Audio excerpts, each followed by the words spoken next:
বিপদের মধ্যে ফের বিপদ। কিছুক্ষণ আগেই তীব্র ভয়ঙ্কর ভূমিকম্পে কেঁপে উঠল একাধিক এলাকা।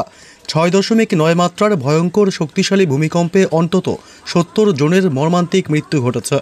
এমনকি 150 জনেরও বেশি মানুষ আহত হয়েছেন। স্থানীয় কর্মকর্তারা জানিয়েছেন, ধ্বংসস্তূপের নিচে আরও অনেক মানুষ আটকা থাকতে পারে, তাই হতাহতের সংখ্যা আরও বাড়তে পারে বলে আশঙ্কা করা হচ্ছে। সকালে প্রবল ভূমিকম্পের জেরে সকলেই দ্রুত ঘর থেকে বাইরে বেরিয়ে আসেন। গোটা দেশ জুড়ে ব্যাপক আতঙ্কের সৃষ্টি হয়েছে। আতঙ্কে রীতিমতো ছোটাছুটি, দিশেহারা দেশবাসী। তবে এই ভূমিকম্প কখন ঘটেছে, কতটা ক্ষয়ক্ষতি হয়েছে ভূমিকম্পের ফলে, এই মুহূর্তে কী খবর পাওয়া যাচ্ছে, সবই বিস্তারিত জানিয়ে দেবো এই খবরে। বিস্তারিত জানতে খবরটি অবশ্যই শেষ পর্যন্ত দেখবেন। আর সবার আগে সবার প্রথম আপনার জেলার লেটেস্ট খবরগুলি জানতে আপনার জেলার নামটি কমেন্ট করে জানিয়ে দেবেন। আর আমাদের ইউটিউব চ্যানেলটি সাবস্ক্রাইব করে আমাদের সঙ্গে থাকবেন।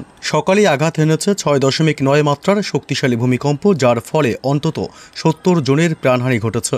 এমনকি 150-রও বেশি মানুষ আহত হয়েছেন।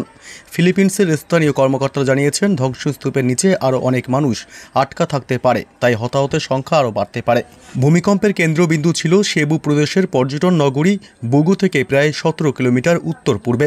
প্রায় 90,000 মানুষ বসবাসকারী এই শহরে সবচেয়ে বেশি ক্ষয়ক্ষতি হয়েছে।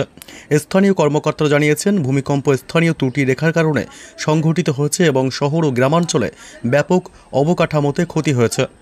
বুগু শহরে অন্তত 14 জনের মৃত্যু নিশ্চিত করা হয়েছে। একটি পাহাড়ি গ্রামের ভূমিকম্পজনিত ভূমিধসে বেশ কিছু ঝুপড়ি চাপা পড়ে এবং উদ্ধারকর্মীরা বিপজ্জনক ভূমিতে কাজ করতে গিয়ে সমস্যা পড়েছেন। ভূমিকম্পের তীব্র কম্পনের কারণে দেয়াল, ঘর এবং রাস্তা ভেঙে গেছে।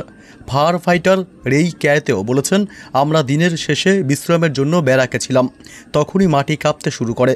আমরা দৌড়ে বের হওয়ার চেষ্টা করছিলাম, কিন্তু তীব্র কম্পনের কারণে আমরা মাটিতে লুটিয়ে পড়েছিলাম।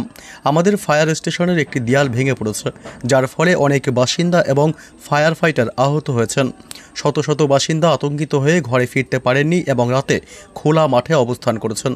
স্থানীয় কর্তৃপক্ষ জানিয়েছে, অনেক ব্যবসায়িক প্রতিষ্ঠান এবং রাস্তার ক্ষতি হয়েছে। তীব্র কম্পনের কারণে নিকটবর্তী দানবান্টায়ানের একটি ঐতিহাসিক রোমান ক্যাথলিক চার্চও ধ্বংস হয়েছে।